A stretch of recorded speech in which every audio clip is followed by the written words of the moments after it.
Eu saúdo a todos com a graça e a paz do Senhor Jesus. Eu convido você, telespectador, que me ouve, para uma leitura da Palavra de Deus que encontra-se no Salmo de número 32. Nós vamos ler do versículo 1 ao versículo de número 5. Esse salmo é um salmo de Davi, um salmo escrito por Davi após ele ter pecado com Betseba. Então, Davi diz assim, eu vou ler na Nova Versão Internacional.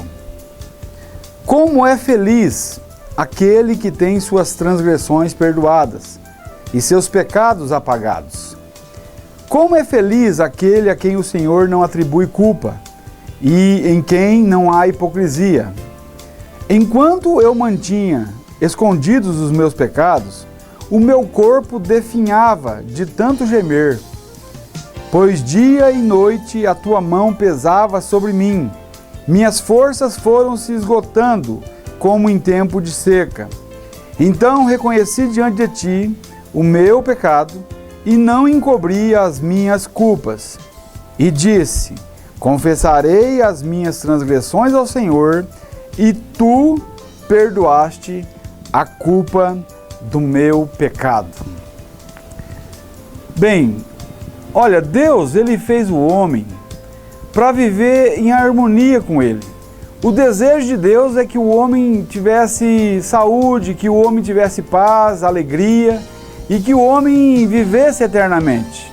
Então, no Jardim do Éden, quando Deus criou Adão e Eva, você pode notar que lá não existia doenças, não existia cemitérios, não existia morte, não existia dor, não existia lágrimas.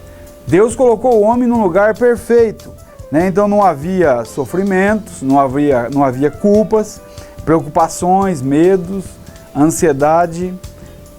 Mas o homem, ele sendo tentado, ele desviou-se pelo seu próprio caminho.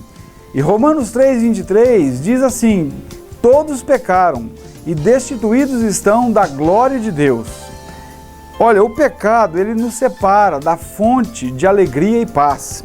O pecado nos separa de Deus e a raiz do pecado produz os seus frutos, que é medo, insegurança, culpa, vazio, solidão e muitos outros. Então, olha, nós precisamos encontrar saída, para essas questões, para o vazio da alma humana.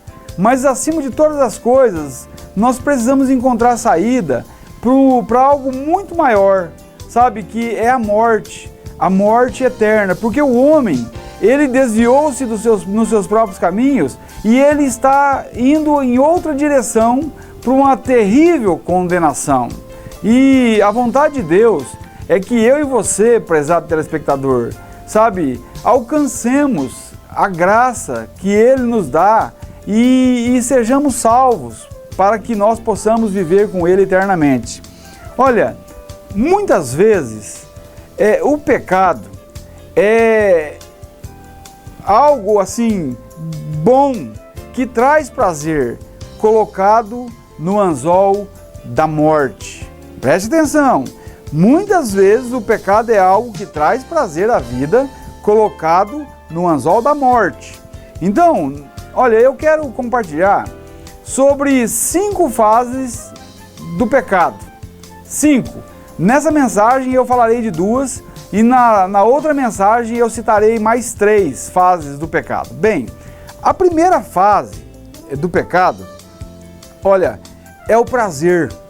Sim, por quê? Olha, o pecado muitas vezes ele causa prazer, ele gera adrenalina, ele gera emoção, ele faz com que o homem se sinta bem, E muitas vezes esse pecado deixa o homem sem freio. Ele quer viver em função de prazer, não importa o que aconteça, não importa o que as pessoas pensem. Ele quer satisfazer o desejo do seu coração, tentando preencher o vazio existencial que há dentro do coração humano. Olha, o que vale, dizem alguns, é o prazer do momento. Eu já ouvi isso muitas vezes.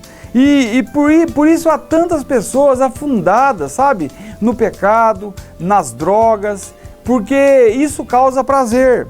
Olha, pecado é errar o alvo, é transgredir a lei de Deus. Pecado é desagradar a Deus. O pecado aqui do rei Davi, ele é relatado em segundo livro de Samuel, capítulo 11, que diz assim, olha, era primavera, o povo de Israel, o exército de Israel estava guerreando, e Davi então, ele estava no terraço do palácio, e ele olhou e ele viu uma mulher chamada Betseba, e ele a desejou em seu coração. E, olha, entenda uma coisa, Davi foi atraído por aquilo que ele viu. Muitas vezes os homens, eles são atraídos pela visão, por aquilo que eles veem. Então, se Davi tivesse tirado o olhar daquilo ali, talvez ele não teria pecado. Ele teria sido só tentado. Olha, o que tem falado mais alto em nossas vidas? O prazer, né? Ou o desejo de agradar a Deus? Olha, muitas vezes nós somos atraídos para o pecado. Davi, ele cedeu à voz do prazer e quis saber quem era aquela mulher, quem era Betseba. E Davi então traz os seus servos, pede para eles irem trazer Betseba para o palácio. E a Bíblia diz que ele mantém relação sexual com Betseba. Ele acaba coabitando com Betseba. Então, olha, nós dizemos que o pecado, ele não é bom. Claro que o pecado não é bom, porque ele vai destruir, né, o ser humano. Mas nós dizemos não ao pecado porque nós amamos a Jesus. Eu e você, prezado telespectador, temos que ter um amor tão grande pelo Senhor, capaz de nos frear, capaz de não fazer a gente pecar por amor ao Senhor. Bem, a primeira fase do pecado é o prazer. A segunda fase é tentar esconder o pecado. Para analisar. O homem, muitas vezes, ele tenta esconder aquilo que ele faz de errado. Ele não quer que ninguém veja a sua sujeira, a sua podridão. Olha, o que Davi fez para tentar esconder esse pecado? Ele mandou trazer o marido da Betseba da guerra, Urias. E Urias veio da guerra e Davi então chamou ele para o palácio, fez um banquete e perguntou como é que estava a guerra e falou para Urias, vai deitar com a sua esposa, né? Vá para tua casa. E aí o que acontece? Ele esperava, olha a ideia de Davi, o marido dela vem da guerra, o marido dela vai para casa, o marido dela tem relações sexuais com ela fica grávida, o filho do marido dela, ninguém nunca vai descobrir. Olha, um plano perfeito. Só que Davi não esperava que fosse acontecer algo. Urias, ele não foi para casa, ele dormiu na escadaria do palácio. E quando Davi descobre, Davi traz Urias à sua presença e Davi diz assim, Urias, mas por que você não foi para tua casa? Urias diz assim, como eu poderia ir para minha casa, sendo que o exército de Israel está em guerra? Olha, nesse momento, Urias tinha mais temor de Deus do que o próprio Davi, o rei Davi. Olha, o Urias, ele ficou assim, ali junto com Davi, Davi embebedou ele, deu vinho para ele, deu bebida alcoólica para ele, e ele se embebedou, na esperança que bêbado ele iria para casa. E Urias novamente vai para a escadaria do palácio. Olha, e aí Davi vendo que não tinha como, o camarada não ia para a casa dele, ficar com a esposa, Davi então ele trama algo horrível. Davi escreve uma carta para o comandante da guerra, Joabe, e ele diz assim na carta, põe Urias na força maior da guerra, na frente da batalha. E quando ele estiver na frente, recue o exército para que ele morra. Cara, para analisar isso. Davi mandou matar Urias para esconder o seu pecado. Olha, na tentativa de esconder algo horrível que ele tinha feito, ele faz algo mais horrível ainda. E é assim que muitas vezes acontece conosco. Na ânsia de esconder um pecado nosso, de esconder, sabe, uma sujeira nossa, nós praticamos mais sujeiras ainda. Olha, Davi então, ele faz essa coisa horrível, sabe? Horrível. Ele mandou matar Urias. Uma das coisas mais terríveis do pecado é quando nós estamos presos a ele e tentamos de alguma maneira fugir, esconder-se, livrar-se da vergonha que o pecado causa. Então, tentar esconder o pecado traz complicações, traz enfermidades, traz dores, sim. Olha só o que Davi diz aqui no Salmo 32. Ele diz assim: enquanto eu escondi os meus pecados, o meu corpo definhava de tanto gemer, pois de dia e de noite a tua mão pesava sobre mim. A minha força foi se esgotando, como em tempo de seca. Olha, o que a seca faz lá no Nordeste, estava a alma de Davi assim, longe de Deus, sabe? Seco por dentro, uma terra seca, sem água. Alguém que estava vivendo, empurrando com a barriga, vamos dizer. Davi ficou quase um ano longe da presença de Deus, quase um ano. Quando Urias morre, Davi pega a mulher dele, Batseba, e traz ela para morar com ele no palácio. Olha só a situação. E a mulher então grávida, ela vai e fica com Davi. Então Davi, ele podia ter escondido o seu pecado dos outros, para analisar.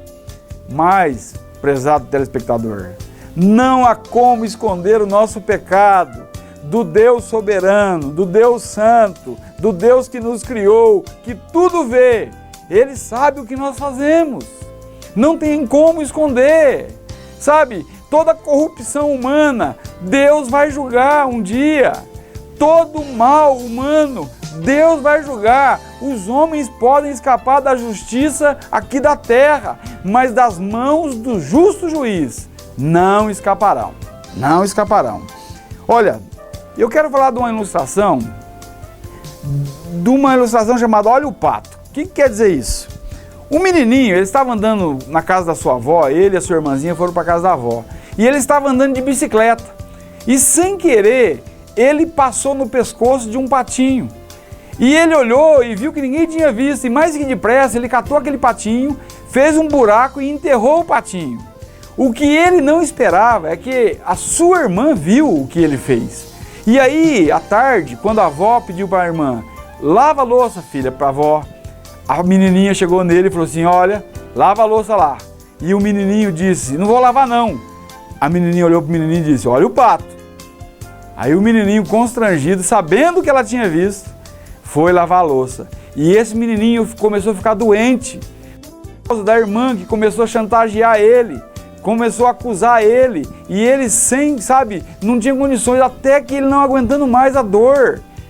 Ele chegou na sua avó e disse, vó, fui eu matei o pato. E quando o menininho confessou para a avó que tinha matado o pato, a avó disse assim para ele, meu filho, eu vi quando você matou o pato. Prezado telespectador, Deus viu quando nós pecamos. Deus vê quando nós falhamos. Não adianta se esconder de Deus. Olha, é interessante algo, Jesus em Mateus 6, quando vai falar de oração, Jesus diz assim, corre para o teu quarto e ora a teu pai em secreto, e ele que ouve você em secreto te recompensará. O que Jesus quis dizer com isso? Por que ir no quarto e orar sós?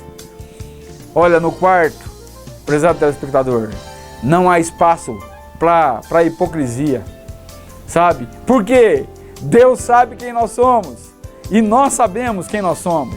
Lá no quarto, você não precisa florear a oração, você não precisa falar palavras bonitas para Deus. Vá até Deus e diga, Deus, eu sou um miserável pecador, eu preciso da tua graça, da tua misericórdia. O Senhor sabe que o meu coração é mau e eu preciso de ti, Senhor. Senhor, me perdoa, me traz para a tua presença e faz com que a tua presença seja cada dia maior na minha vida. Renda-se a Cristo, renda-se a esse Deus que tem prazer em perdoar e te perdoará e te alcançará com a graça dele se você se entregar. Então essa é a primeira mensagem. A segunda mensagem, que semana que vem passará, contará mais 3 fases do pecado. Que Deus abençoe você, prezado telespectador, a sua família, e que você possa correr para os braços do Senhor, para ter o seu pecado perdoado por Deus. Muito obrigado, no nome santo de Jesus.